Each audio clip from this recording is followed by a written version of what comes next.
আমাদের নামাজগুলা কেন আমাদের কাজে আসছে না?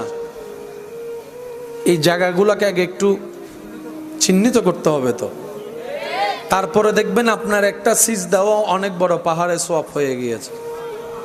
সুবহানাল্লাহ জোরে বলি, আর একটু মোহাব্বতের আওয়াজে বলি মাশাআল্লাহ। আসুন, আল্লাহ অহংকারকারীকে পছন্দ করে।